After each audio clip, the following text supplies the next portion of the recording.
মিথ্যেবাদীর ডিম। মহারাজকে তুবড়ি দেখিয়ে তো 25টা স্বর্ণ মুদ্রা রোজগার করে আনলে। সেগুলোই তো গুনছি গিন্নি। বলি শুধু গুনলে হবে? আমার সোনার গয়না গড়িয়ে দেবে বলেছিলে না, সেগুলোর কি হবে? হবে হবে, সব হবে। এখন ঠান্ডা মাথায় গুনতে দাও দেখি। বলি এক জিনিস কতবার গুনবে? আরে দূর ছাই, কথা বোঝে না। আমি এই 25টা স্বর্ণ মুদ্রায় গুনছি নাকি? মহারাজ মাঝে মধ্যে খুশি হয়ে আমাকে কখনো 2টো, কখনো 4টে স্বর্ণ মুদ্রা দিয়েছেন না? হ্যাঁ, যার জন্য আপনাদের কজনকে এখানে ডেকে এনেছি। বলি গোপালের দৌরাত্ম্য তো আর সহ্য করা যায় না। ঠিক বলেছেন। আপনাদের সকলের হয়তো মনে আছে, এই তো মাত্র কিছুদিন আগে আমাকে কি হেনস্থাটাই না করেছিল। মনে নেই আবার? প্রভাতকালে আপনি নদীর জলে স্নান করতে নেমেছিলেন, আর বজ্জাত গোপাল আপনার ধুতি চাদর এসব নিয়ে পালালো। শুধু কি তাই, তারপর ছল করে বিনা দোষে আমায় কি রকম কান মোলাটা খাইয়েছিল জানেন? এখনো আমার কানের সেই ব্যথাটা যায়নি। ঠিক ঠিক। তারপর ধরুন আমার কথা, আমাকে তো উঠতে বসতে দিবারাত্র অপমান করেই যাচ্ছে। আমি যে রাজ্যের মন্ত্রী তা তো ও মানতেই চায় না। শুধু আপনাকে কেন, আমাদের কাউকেই ও মানুষ বলে তোয়াক্কাই করে না। আর এ সবই হচ্ছে ওই মহারাজের প্রশ্রয়। তিনি তো মনে করেন যে এই রাজ্যের সব থেকে বুদ্ধিমান, সর্বাপেক্ষা জ্ঞানী হচ্ছে ওই গোপাল নাপতে। আর সেই মনে করা থেকেই গোপালকে মাথায় তুলে মহারাজ ধেই ধেই করে নাচছেন। মাঝে মাঝে মনে হয় এই রাজ্য ছেড়ে অন্য কোথাও চলে যায়। আমারও তাই মনে হয়। আমারও। থাকুন মহারাজ ওই গোপালকে নিয়ে। আরে এত সহজে ভেঙে পড়লে চলে? গোপালের জন্য আমরা রাজ্য ছেড়ে চলে যাব কেন? বরং গোপালের এমন হাঁড়ির হাল করব না যে বেটার ছেলে সর্বশান্ত হয়ে পথে বসে যাবে। কিভাবে?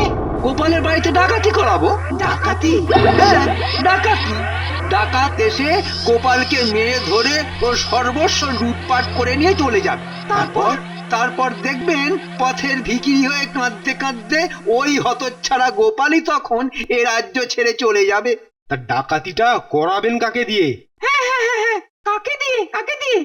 আমি যতদূর জানি তাতে এই কৃষ্ণনগরে ছিচকেচোর বলতে তো ওই এক কেলে পচা, আর তার সাথে 2-1টা থাকলেও থাকতে পারে।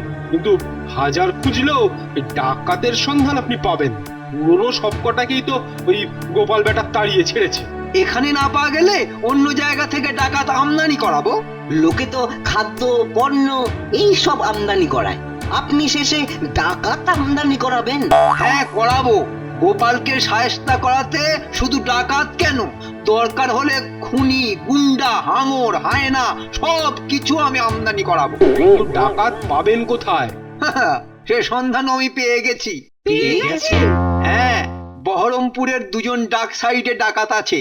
মালদা ও তার আশেপাশে অঞ্চলে তারা ডাকাতি করে বেড়ায়। হেলা আর ফেলা, যমজ 2 ভাই। যেমন তাদের সন্ডা মার্কার চেহারা, তেমনি তাদের ডাকাতির দাপট। তাহলে আনান তাদের এই কৃষ্ণনগরে, মেরে ধরে লুটপাট চালাক গোপালের ঘরে। পাটকুল পেট মোটাটাকে একেবারে ধনে প্রাণে শেষ করে দিক। তাহলে আপনারা সকলে রাজি? হ্যাঁ, রাজি। তা কবে করাবেন ডাকাতিটা? আগামী পরশু। ঠিক আছে, তাহলে তাই হোক।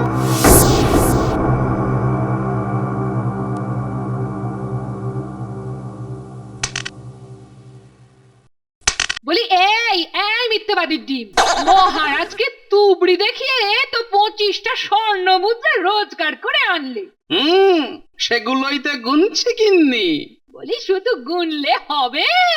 আমার সোনার গয়না গড়িয়ে দেবে বলেছিলে না, সেগুলোর কি হবে? হবে হবে, সব হবে। এখন ঠান্ডা মাথায় গুনতে দাও দেখি। বলি এক জিনিস কতবার গুনবে? আরে দূর ছাই, কথা বোঝে না। আমি এই 25টা স্বর্ণ মুদ্রায় গুনছি নাকি? মহারাজ মাঝে মধ্যে খুশি হয়ে আমাকে কখনো 2টো, কখনো 4টে স্বর্ণ মুদ্রা দিয়েছেন না? তাই গুনে দেখছি সব শুদ্ধ আমার ভাড়ারে কটা স্বর্ণ মুদ্রা জমা হলো।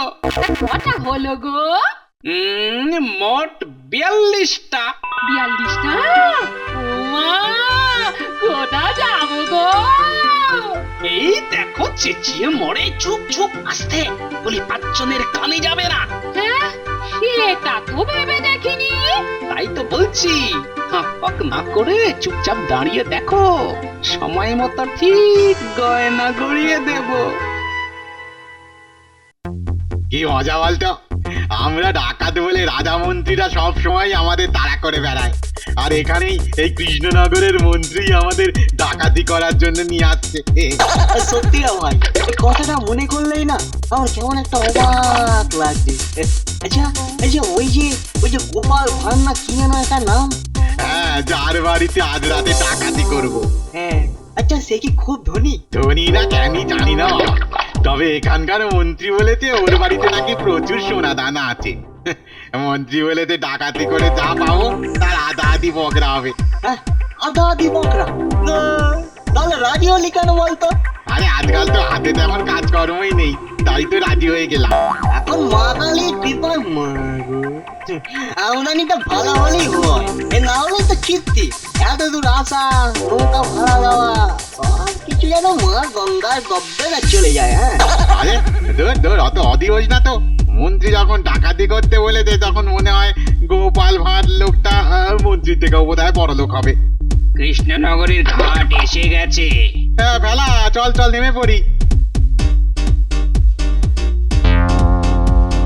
শোন শোন, তুই এই ঘাটে নৌকো বেঁধে রাখ, এখানেই রান্না বান্না করে খেয়ে নিবি, আর আমরা ফিরে না আসা পর্যন্ত ঘাট ছেড়ে কোথাও যাবি না, বুঝলি তো?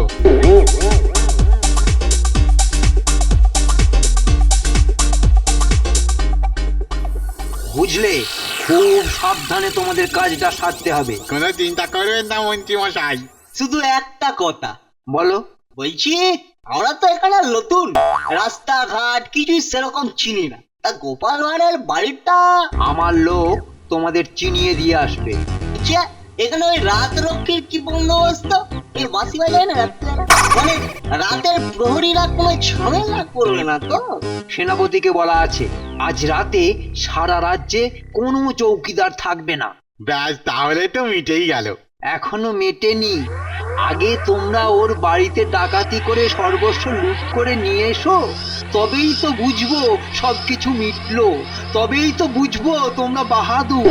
ও আপনি কিছু চিন্তা করবেন না মন্ত্রী মশাই, শুধু রাতটা একটু গভীর হতে দিন।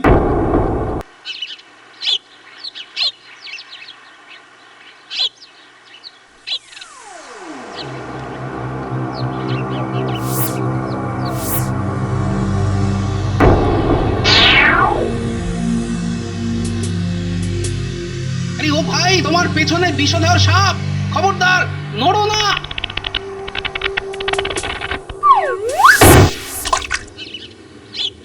আর কোনো ভয় নেই, বেটা সাপের বাচ্চা পালিয়েছে।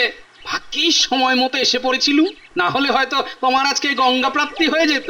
কে দাদা তুমি, এমন ভগবানের মতন উদয় হয়ে আমার প্রাণ বাঁচালে?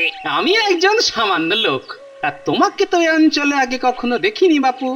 আমি একজন মাঝি, বহরমপুর থেকে আসছি। ও, যাত্রী নিয়ে এসেছো বুঝি? তুমি আমার প্রাণ বাঁচিয়েছো, তাই তাই আমার কাছে তুমি ভগবান। ভগবানের কাছে মিথ্যে বলতে নেই, তাই বলছি। আরে অত ইতস্তত না করে যা বলার বলেই ফেলো না বাপু। দুজন ডাকাত, হেলা আর ফেলাকে এখানে নিয়ে এসেছি আমি। ডাকাত? এই কৃষ্ণনগরের ডাকাত? হ্যাঁ, এখানে কে না কে গোপাল ভাঁড় আছে, তার বাড়িতে আজ রাতে ওরা ডাকাতি করবে। জানো জানো ভাই, আমি আসতে রাজি হইনি, ভয় দেখিয়ে আমাকে নিয়ে এসেছে। খুব অন্যায় কাজ করেছো। মনে রেখো, অন্যায় করা যেমন পাপ, অন্যায়কে সাহায্য করাও তেমনি সমান পাপ। ঠিক বলেছো, তাই হয়তো ভগবান আমাকে সতর্ক করে দিলেন। আমি চলে যাব, হেলা ফেলাকে ফেলে রেখে খুনি বহরমপুরে চলে যাব। তাহলে আজ রাতে আমার বাড়িতে ডাকাতি হবে। ঠিক আছে বাচ্চা ধনেরা, একবার ডাকাতি করতে এসো, তারপর টের পাবে মজা।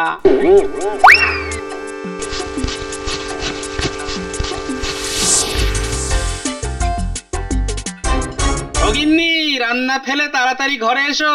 কেন গো, গোপন কিছু কথা আছে নাকি? আরে আছে আছে, শিগগির এসো, এসোই না। নি, ঘরে সোনা দানা টাকা কড়ি যা আছে সব এক্ষুনি লুকিয়ে ফেলতে হবে, বুঝলে? হ্যাঁ হ্যাঁ, কেন গো? নিজের কানে যা শুনে এলাম তা যদি সত্যি হয় তাহলে আজ রাতে আমাদের ঘরে ডাকাত পড়বে। ডাকাত? আমাদের ঘরে ডাকাত? ও মা, এ কি সর্বনাশের কথা শোনালে গো? আমাদের ঘরে ডাকাত? ও গো, কে কোথায় আছো গো? চুপ চুপ চুপ, একেবারে চুপ, আস্তে কথা বলো, সকলে শুনতে পাবে যে। ও মা, এ কি কথা বলছো তুমি? ঘরে ডাকাত পড়বে আরে আমি চেঁচাবো না? না, চেঁচাবে না, একদম চেঁচাবে না, তাহলে ডাকাতগুলো সতর্ক হয়ে যাবে না। একবার বাছা ধনদের আসতে দাও না আমাদের বাড়ি, তারপর টের পাবে কার বাড়ি এসেছে। হ্যাঁ, এই বের করো বের করো, সোনা দানা টাকা কড়ি দামি যা কিছু আছে সব এনে এক জায়গায় জড়ো করো দেখি।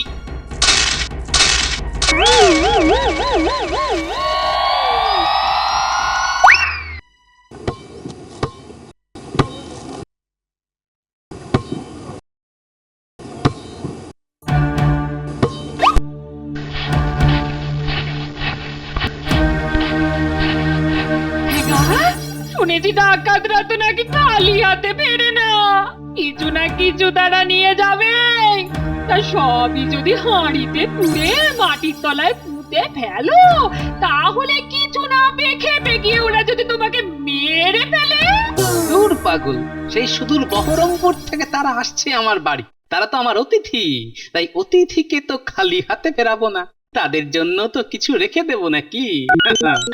এখন একটা বড় সড়ো মাটির হাড়ি আনো তো দেখি। মাটির হাঁড়ি দিয়ে কি করবে? আনোই না।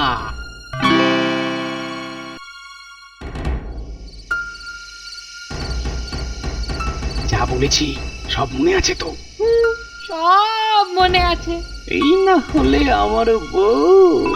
না না নাও, এখন চোখ মুছে ঘুমের ভান করে শুয়ে থাকো।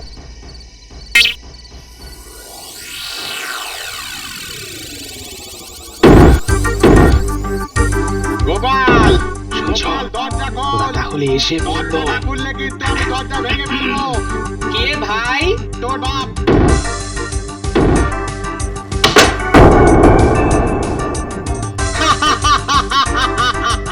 আরে রে রে রে রে রে রে রে রে রে রে রে রে। এই যা কিছু আছে সব নেবো এবার রে। তোমরা তোমরা কারা ভাই?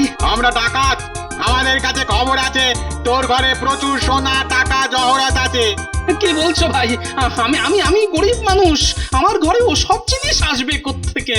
মিথ্যে কথা, মিথ্যে কথা। বল বল, কোথায় লুকিয়ে রেখেছিস বল, তাহলে এই কাতানে এক কোপে তোর ধর থেকে মুন্ডু আলাদা করে দেব। সত্যি বলছি, ঘরে কিচ্ছু নেই। তবে রে, ওগো, ওগো বলেই দাও না গো কোথায় রেখেছো। বলি সোনা দানা টাকা পয়সা আগে আর জীবন আগে? বলে দাও, বলে দাও না। দেখলি তো এর কি গুণ। বল বল, কোথায় রেখেছিস এবার বল। এই দেখো রে বাবা রে, রান্নাঘরের শিকে মাটির হাঁড়িতে রাখা আছে। এদের এখানে আটকে রাখ, আমি রান্নাঘরে গিয়ে দেখি।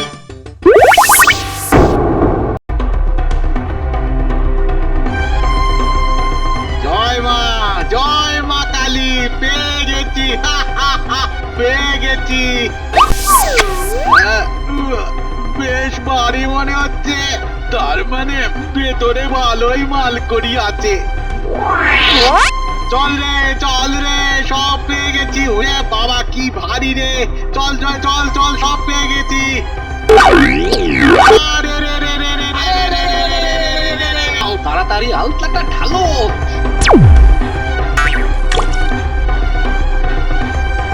আরে এবারে কান্না শুরু করো, কান্না শুরু করো, লোক জড়ো করতে হবে তো।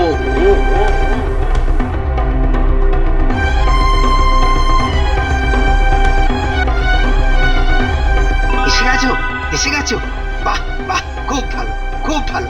তা কি কি আনলে? এই সব এই হাড়ির মধ্যে আছে, দেখুন দেখুন। খোল খোল, হাঁড়ির মুখের কাপড়টা খোল, বেটা গোপাল নাপতে এবার ভারী জব্দ হবে।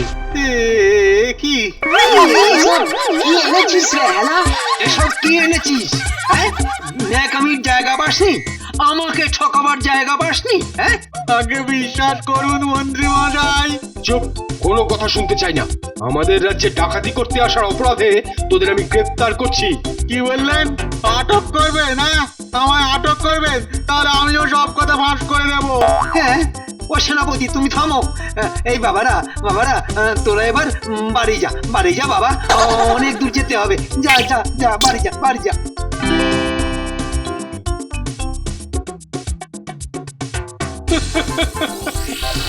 মহারাজ, কেঁদো না গোপাল, কেঁদো না। আমি তো ভাবতেই পারছি না তোমার বাড়িতে এত বড় একটা ডাকাতির ঘটনা ঘটে গেল। আরে আরে এই সেনাপতি, বলুন মহারাজ। বলবো আবার কি? হ্যাঁ, তোমার লোকজনেরা রাতের বেলায় সব কি করে? নাকে সর্ষের তেল দিয়ে ঘুমোয়। দূর করে দেবো সব কটাকে, না দূর করে দেবো। আয় মন্ত্রী, মহারাজ, এই গোপালকে নিয়ে রাজকোষে যাও, যাও ওর কি কি খোয়া গেছে জেনে নিয়ে তার দ্বিগুণ দেবার ব্যবস্থা কর। হ্যাঁ, দ্বিগুণ? আচ্ছা, যথা আজ্ঞা মহারাজ। চলো। মহারাজকে বোকা বানানেও না, আমাকে বোকা বানানো অত সোজা নয়। বলি, মাটির হাঁড়িতে কি পয়সা ছিল? মা, ওটা যে মাটির হাঁড়ি ছিল সেটা আপনি জানেন? তা জানলেন কি করে? মানে মানে আমি প্রথমেই বুঝেছিলাম এর পেছনে চেনা জানা কেউ আছে। হ্যাঁ, না হলে বহরমপুর থেকে এখানে ডাকাতি করতে আসা? হে, বড্ড ঠকে গেলেন তো। বাজে বকো না, চলো চলো, শুধু শয়তানি। একটু ভুল বললেন। আপনার শয়তানিটাকে বলে পরের সর্বনাশ, আর আমারটাকে বলে বুদ্ধির জোরে করে খাওয়া।